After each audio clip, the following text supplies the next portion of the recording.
what's going on, everybody? It's your boy, Airik Brown, back again with the Tiny Altar and Tiny Talks. I am pleased to have sitting across the table one of my favorite people on earth that's not my actual mother. She makes phenomenal crab legs. She is a hardcore choir director who has no time for people who show up and haven't learned their music. That's right. Sharron Gatling, how are you? I'm doing well. Good. Thank you for joining us. So we are going to talk about employment. You are well qualified to kind of give us a little bit of insight, kind of in that lane. So why don't you give us a little bit of like a little bit of your background for those who are going to be watching. So I have been working at the College of William and Mary. We're now William and Mary instead of the college. We dropped that. But I've been working in employment longer than working at William and Mary. I really started out at my church. Okay. I started working at my church in the 90s, early 90s. That's hard to believe because you look like you were born in the late 80s. But go on. No, in the early 90s. And we ended up having a child care center. And I was involved with that, with hiring, for the child care center. And then from there, I took a little hiatus, and then for a few months. Okay. And then I started working for a credit union. Okay. But that was in marketing. So that's totally different, a K-12 environment, child care center, K-12, then to a credit union in the marketing department. Then I decided that, this wasn't for me. It brought me around about a 360 turn again, a full circle back to education. Okay. And I started at William and Mary in 2001, so I've been there for 20 years. Wow, you're a veteran at this point. If you say so. Savvy veteran in the game. So go ahead. Good. So at William and Mary I had multiple positions, but they all focused around equal opportunity. Okay. So when I first started in 2001, I worked in the School of Ed, and one of the role and responsibilities there was to increase underrepresentation in our gifted and talented programs. Okay. And then hiring teachers. Sure. I did the hiring for teachers, teacher assistants, and then from there I became the assistant director of equal opportunity. Okay. And so from there, it evolved to diversity, equity, and inclusion. And now I am in human resources. Wow. Okay. So I want to go back to something you said with equal opportunity. I guess at William and Mary, since that's where you've been for the last 20 years. So what does that look like? So you said the gifted program. That was for the college, right? For the university. So you were trying to recruit students? Right.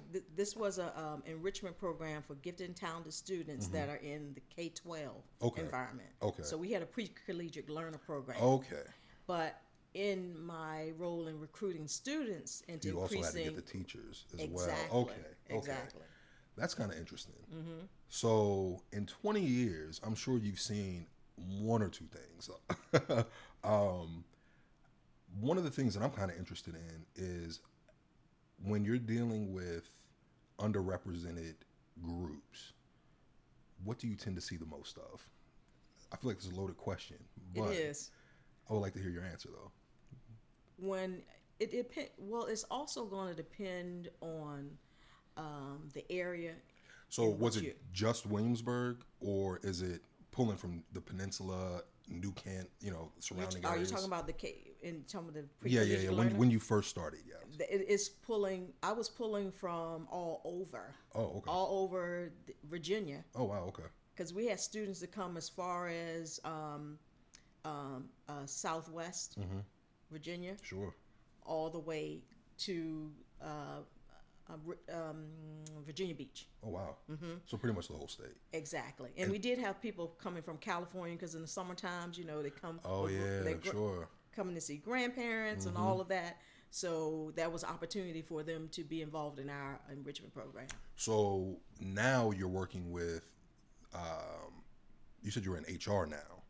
So what does that like, so what are you doing in your role now at the university? So in my role now, I am the Deputy Equal Employment Officer and Policy Analyst. So policy analyst. Yes. All right, fancy title. You got to break that down a little bit for us too. So I think it's important to note that in 2009, that's when I shifted out of the pre-collegiate learner to equal opportunity. In that role, we did investigations for discrimination, mediation for some of those, and we did employment. We did it for faculty and our professional positions. We govern that process instead of human resources. And then it evolved. You know, people leave, change happens. My position evolved to Assistant Director of Diversity, Equity, Inclusion, in which I still had some of those pieces, except for the investigation pieces, because we now had a compliance office in which that all went to compliance. And then from there, just recently, in July 2020, last year, that's when I came over to Human Resources. So you have a hand in, I guess, like you said, you're dealing with complaints, things like that. So I went to an HBCU. So I want to preface that. I want to preface what I'm saying by saying this. I graduated from Hampton. I did go to a PWI prior to transferring in. And so even though, like, I was thinking about this earlier today, in my mind, when I think of, you know, knowing that you worked at William & Mary or work at William & Mary, for me, when I think about all of the admin, all of the professors, the majority of the people that I've had throughout my college career, many, many years ago, they were mostly black. But then I was thinking about that today, and I was like, yeah, man, you know, I don't really know how like, I don't have, like, I don't want to say a true sense, but I do, because then I also thought back to what it was like when I went to my PWI, and all my professors were white. Even my Black history professors were white. I had one advisor that was black, and I love her to death, Dr. Monica Leach. It's been 25 years. I will never forget her. I love her to death.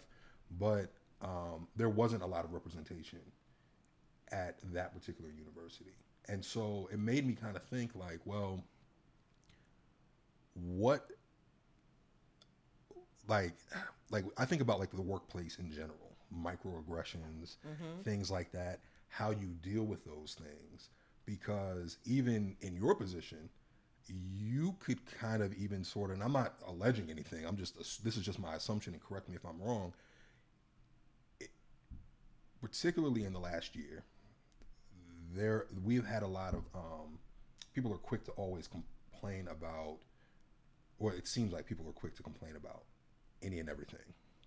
Now, I truthfully, I don't really believe that, but that just seems to be the dialogue that's going on out there. So people are walking on eggshells left and right.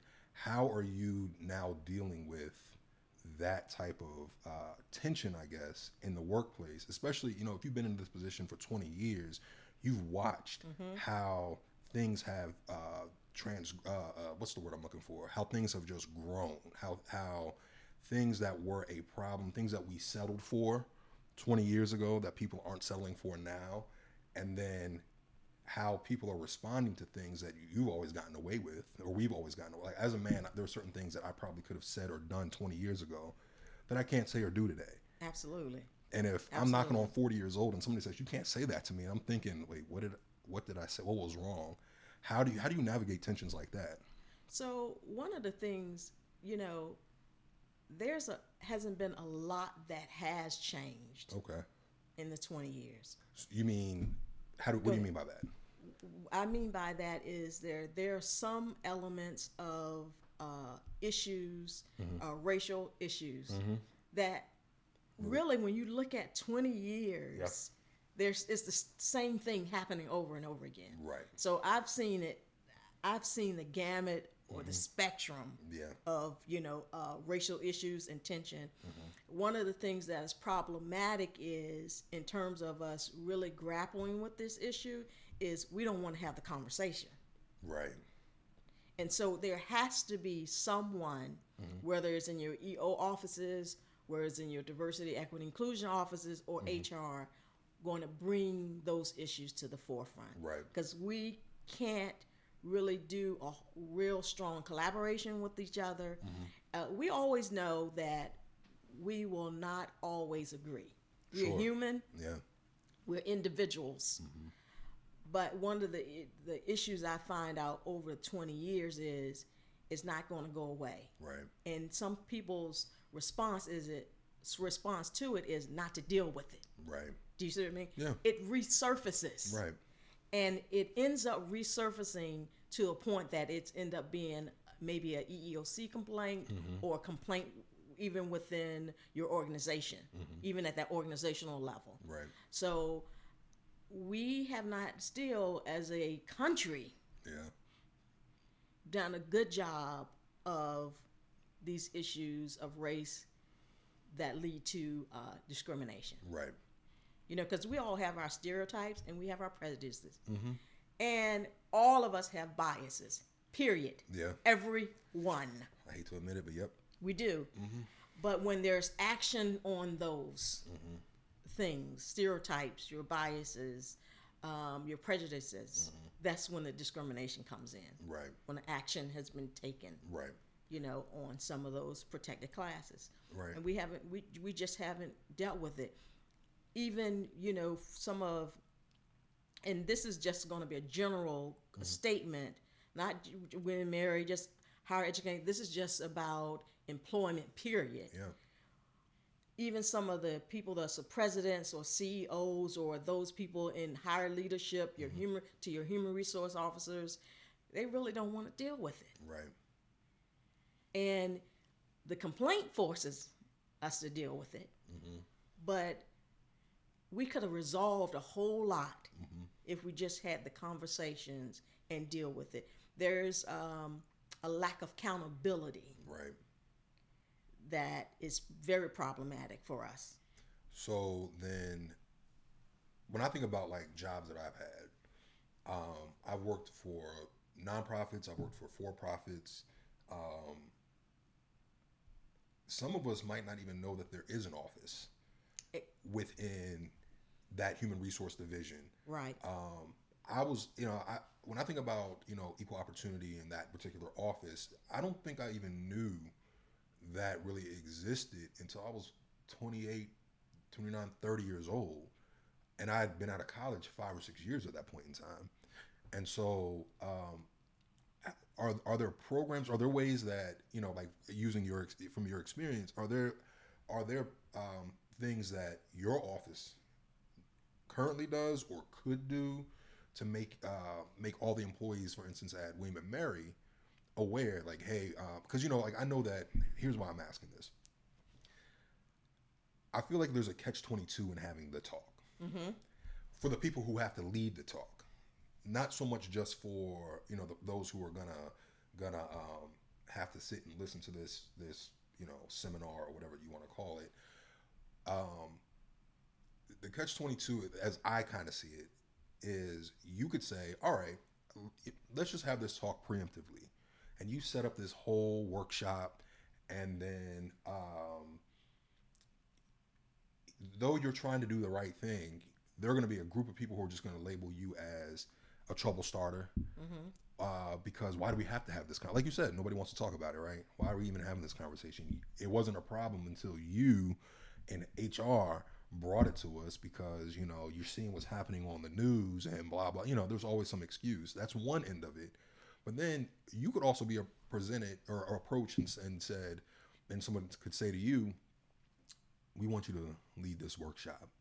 But then you'd be hesitant to do it, knowing that, or maybe knowing that it could lead to the fire or the trouble starter reputation. Now, I'm assuming if you're going to work in HR, if you're assuming you're going to work in your office, you're ready to take that on. Oh, absolutely. Take on, right. Oh, you gotta have thick skin. You do. And understanding that you're going to be confronting, major social problems. So, how would you? So that's why I was kind of like that's why I prefaced what I said earlier with how would you, like, what programs are there? Like, what is a solution? Like, how can you, as someone who works in this office, find a meaningful way, an impactful way to have this conversation without really stepping on eggshells in one way or the other? So we're gonna have to step on the eggshells. That's the reality of this work. But people are so fragile. I Sharron. know they're fragile, but I think too it's our approach and how we approach it. Yeah. That is the basis of it. It's all in, you know how people say it was not in the what we had to do, but it was in the how. And that's what I say, it's in the how. You know, sometimes if there, say for instance, if there's one person in a particular department or area that's constantly making racial slurs or sexist information or xenophobic comments, what you do is deal with that person one-on-one and not penalize the rest of the department. Sure. Do you see what I mean? So sometimes we force mandates. Yeah. But it's not really targeting the person that it needs to. It takes the entire department is getting the mandate, and everyone feels attacked. Exactly. Okay. And so I think it's on that one-on-one basis. You know, for me, I'm gonna tell you, training does not work without accountability. Right. If you don't have both of those working, you know, or synergistically, it's not going to work. You can do all the training you want. If a person wants to be racist, xenophobic, or whatever else, you know, homophobic, you know, all of these things, they will be. Right. But it has to be into where you bring in, especially in the work environment, you know, what you do on the outside to a certain extent, that's your personal business and your preference. But when you're in this work environment, there should be a level of core values or things that you have that your organization is operating off of. Right. That individual and everyone in there going to live up to those expectations. Right. And I don't think we do a good job in communicating the values Yeah, I was going to ask or you about the that. expectations.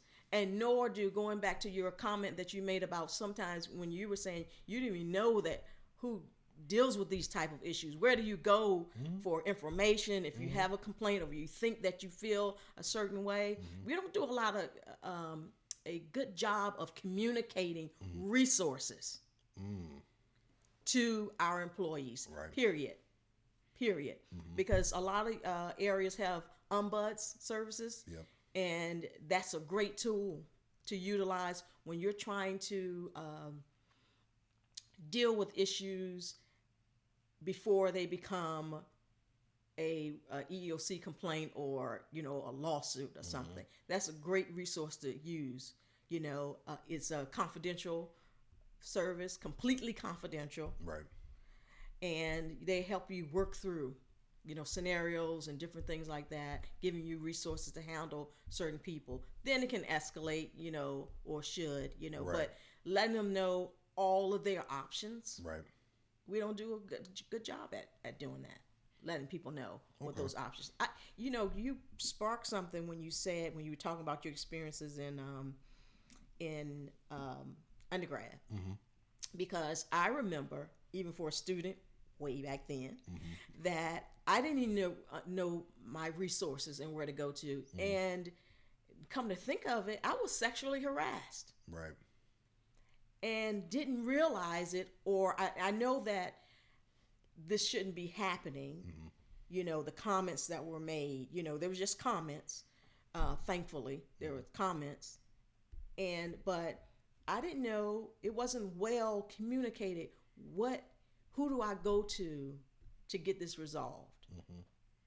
You know, and even in employment, because when you look at organizations, there's no right model in terms of where things are sitting or located. Right. Ombud service, where is that located? Or is your EO office? Sometimes it's within HR, sometimes it's outside of HR. It runs the gamut. So you've really got to have some information about your organization to know exactly where to go to get these issues resolved. Right. And majority of people, they want to resolve it in-house.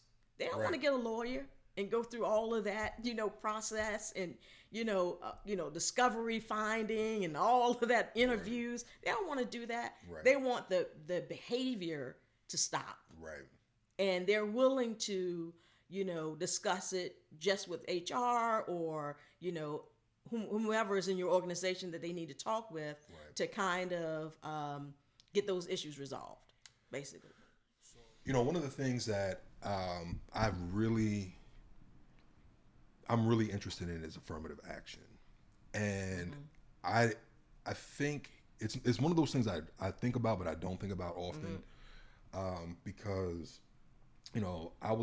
I've mentioned to you, I was born in the 80s, graduated high school in 1999, really started my working life in the mid 2000s, and so I remember hearing about affirmative action when I was in high school, because I'm assuming that was like a real like thing going on in the 70s, 80s, 90s. And I never thought about myself like whether I was an affirmative action hire in any work environment I've ever been in, or if I was even an affirmative action acceptance to the PWI I got into after high school. I never thought about that. I could have been. I have no clue. But I also know that it's been getting a lot of blowback, particularly in the last decade or so, where it seems like people are just kind of fed up with affirmative action. So, I know you work at the college, or not the college anymore, William and Mary, in a capacity that probably has its hands somewhat on affirmative action. What is affirmative action, and what is it looking like across higher education right now? So you have two aspects of affirmative action. So you have affirmative action in your mission policies, and then you have it on the employment side. So in the 60s, that's when it went into effect, affirmative action under President Lyndon Johnson, and so and it's because of the fact that people really don't understand what affirmative action is. Right. It is not quotas. There are historically underrepresented groups. And you think about when it was in the mid 70s, when about 80% of the students at universities, colleges, universities were white. 70%.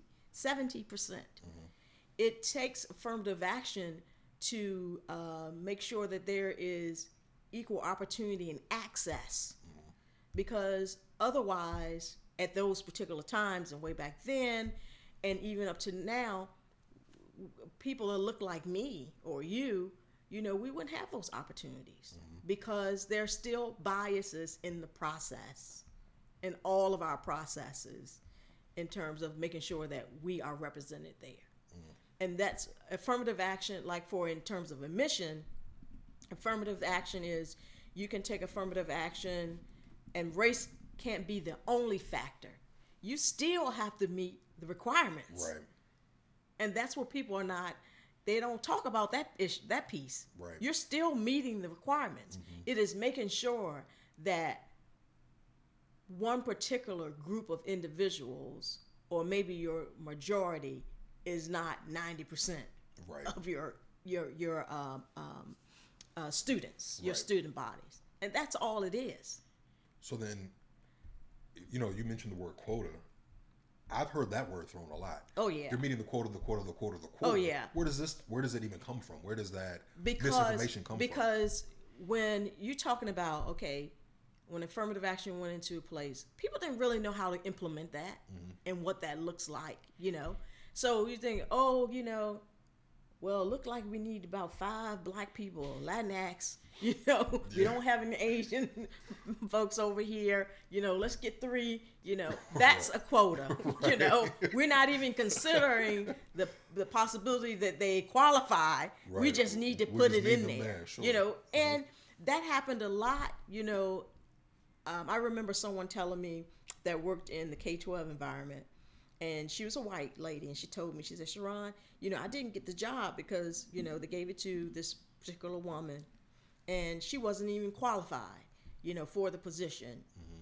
And this particular person is white, again, a white lady, good friend of mine, and she was upset about it. But they shouldn't have never given it to the black person just because of the race. Right. You got to be qualified for the position. It's not about the unqualified. And that is what people, this whole, got so riled up over, because they're thinking is taking away from. Right. And here's the thing is, we can talk about this all day long about your privilege, and what that, taking something away from you. Right. And not the value. They're not seeing the value that's added to the environment. Right. And the culture. Right. And so, in terms of employment, because I do the affirmative action plans at William Mary. Okay. So there's a lot of analysis that have to be done on that. And what you do is, this is the basic description I can give to it. Okay. So what are you looking at? You're looking at your available talent nationally, Right. in the U.S., nationally. Who is available talent in a particular job group? And if, based on that information, if your that employment group within your organization doesn't meet the percentage of available talent, that means then you have affirmative action goal. Okay. Goal in place. Yeah. Because the labor market may say that there's 70% of women available for a particular area, and you only have 20% within your organization. The available pool is saying that you should have more. Right. Women. So what it's doing is causing you to look at your recruitment efforts and your hiring practices, and making sure that there are not biases or discrimination in your practices. Why aren't women, are they not in the pool? Right. Is it that they're not qualified, the ones that are in the pool? So, and you have to do somewhat of a step analysis to look at what is happening with this particular recruitment, why we're not getting a lot of women, for this position. Right. And so then that's when I talked about we don't do a lot of hard recruiting anymore. We just put this advertisement. Well, we did what we're supposed to do. Here's the advertisement is out here, right. But we've got to do some concerted efforts, some good faith efforts. Have we gotten to the point where we are women's networks in terms of that particular area or field? Did we send out information to them to let them know that these positions are available? And it is the work prior to the actual looking at the pool and the interview process. Right. It's all the work up to that point to make sure that they are represented. Right. So what I do is, in terms of my role is, so on the faculty side and even when I was doing some staff position, is I look at your pool. So say for instance, we're going to recruit for 30 days on a faculty position. I will look at your pool to look at, is that pool representative of the available market labor pool for that position?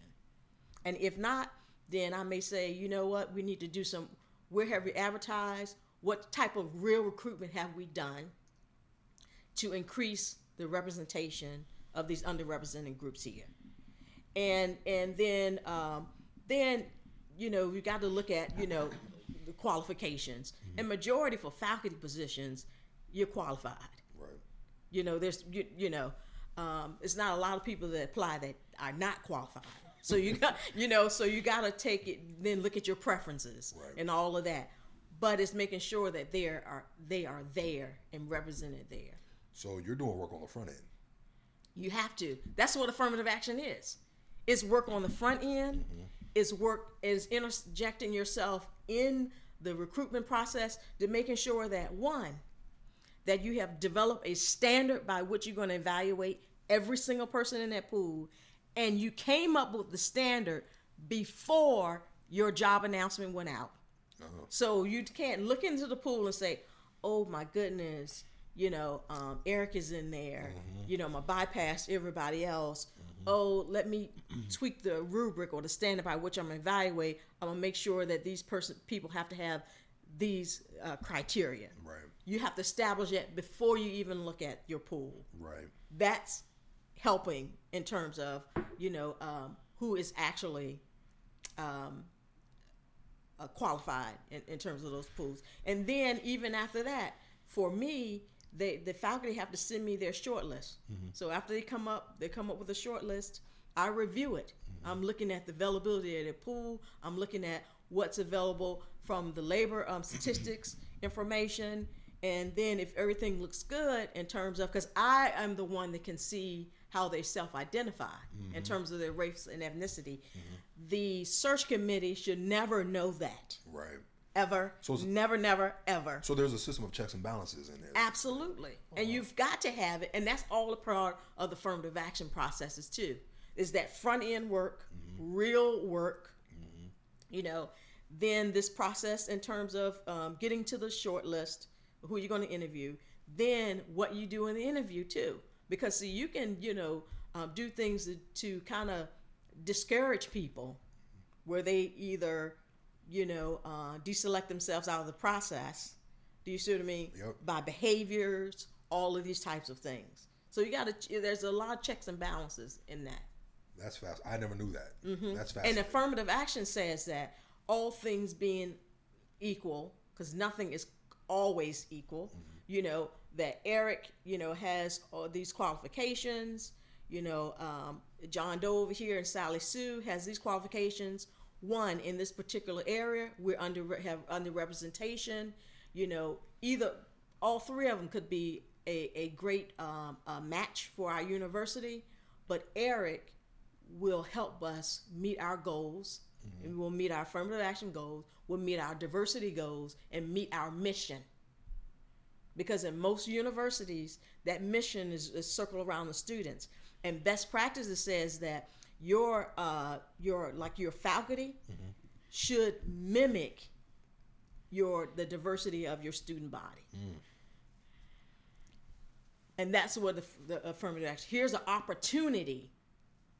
All things equal. You've gone through the rigorous evaluation work.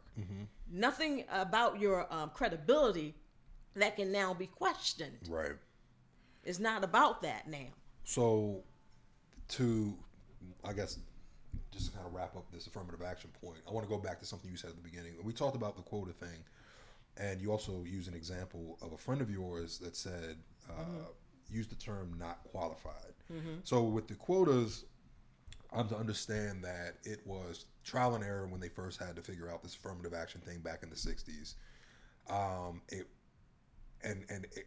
You could assume that, because no one had a real game. Puberty hit at 40. So had a real game plan in the 60s that they may have tried to just establish quotas instead of some type of hard, quantifiable, data-driven information. But then also, when I wrote here, like, who says not qualified? Like, how do you come to that conclusion that someone's not qualified if there is a certain standard? Like, is that also language that comes from some bygone era that people are just still holding on to? So, yes, it's twofold. One, people are just saying, it's a bias in there, that you automatically think that a person of color is not qualified. Right. Or do you see what I mean? Or don't have the education, all of that. That comes into mind easily. But the other part is that you have, when I talked about that rubric or standard by which you're going to evaluate them, you have established your requirements prior to you even looking at the pool. Right. Do you see what I mean? Yep. So if I need to have a PhD, for a particular position, if I need to have, so many years of experience, if I need to have, whatever, some other type of credentials, that's the qualification piece. Right. It is solely about the position and not the person. Right. And we get those two mixed up. We could talk about this forever. Because I'm really thinking about just even recently, someone on The View maybe got, what's the girl's name? Meghan McCain got in some trouble. I was actually just trying to look it up. Let me see if I can find it. So I think it was Meghan McCain, and she got slammed recently for questioning qualifications.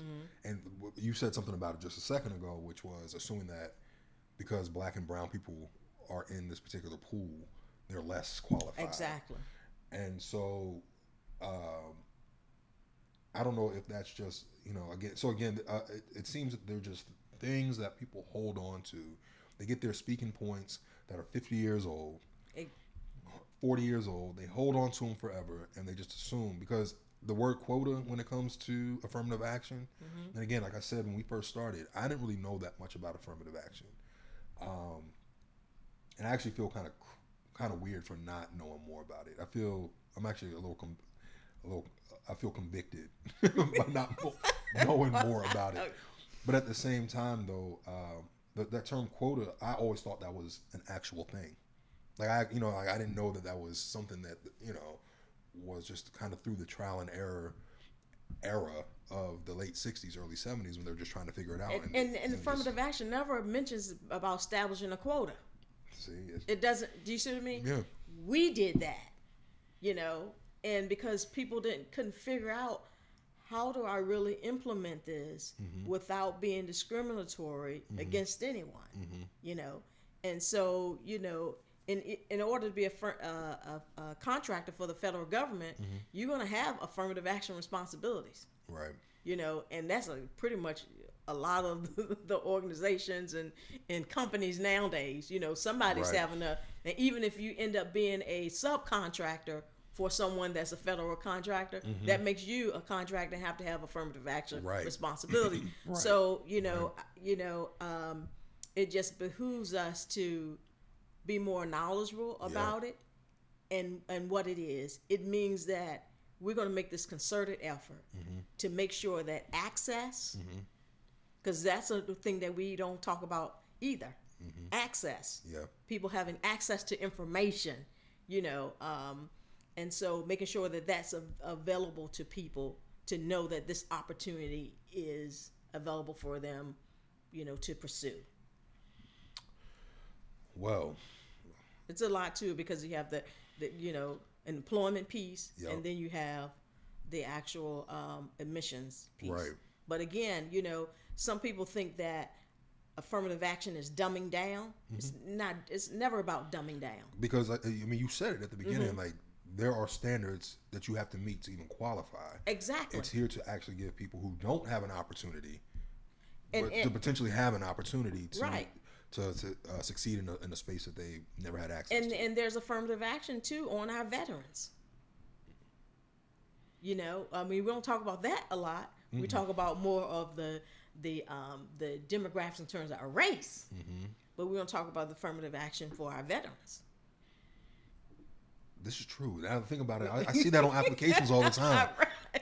Are you a military veteran? Right. We don't talk about that. We don't talk about that. And theirs is the same way. It is about you being qualified and making sure, that's the bottom line, is about hardcore qualifications and not making the assumption that a person does not have those qualifications. And that's why you need people to certify the pools, looking in there to make sure that everything is right. And if there aren't a good representation, what are we going to do differently? It may means that I need to hold up this search. We're not going to move forward with interviews. We're going to do some more hardcore recruiting to get that pool up to the expectation that it should be. Yeah. We need to also look at, are there issues in our culture that's causing people not to apply? Right. That we're going to have, to deal with, So there's a lot, to the affirmative action pieces. Again, and it doesn't mean dumbing down. It is getting the best talent. Right. All right. Well, we can end on that. And I thank you so much for your time, your energy, your talent, your knowledge. Today has actually been really informative. And like I said, I feel convicted on some things now. And now I'm going to go home and listen to podcasts and read some books, because I don't like feeling like a dummy. And you have successfully done that today. No. Congratulations. There's only one other person that makes me feel this dumb, and it's my rocket scientist friend sitting over there in the corner. I've never felt this dumb. It's yes, big L. It's harmful to my psyche right now. But I'm glad, because I know there are other people out there who are probably thinking the exact same thing. Maybe not quite as dramatically as I'm presenting it right now, but I mean, this is just an area that people really just don't talk about. And so, and you have to realize there's some states banned affirmative action. Yeah, that's like California, Texas, I think Florida, some other. You've named 3 of the biggest states in the country. Right, they have banned it, and so because, as a matter of fact, California was pushing towards I forgot what the bill was called, but to reinstitute affirmative action, and it didn't make it through. I'm actually surprised, considering how liberal that state is. Well, certain cities in that state didn't, are, but yeah. It didn't make it through, and so I think this because of the stereotype behind it, and I remember the last conversation that you had with the chief of staff of Newport News Public Schools. Rashard, he mentioned, he said, I was a diversity hire. And, and to me, that was a good thing, because one, he was well qualified for the position. He's very qualified, yeah. And so I think we got to change the narrative on that. It's not the dumbing down. It's about the qualifications and what's the person being qualified, and this notion of excellence. It should be synonymous with diversity. Yes. Whew. All right. I'm going to wrap up for real this time. I can't take any more of this. Too many wrinkles in the brain today. So, Sharron Gatling, once again, thank you so much. Really do appreciate you. And thanks for joining us here at the Tiny Altar. This has been another Tiny Talk. Yeah, thank you. Love you guys. 2 fingers wherever the camera is at right now.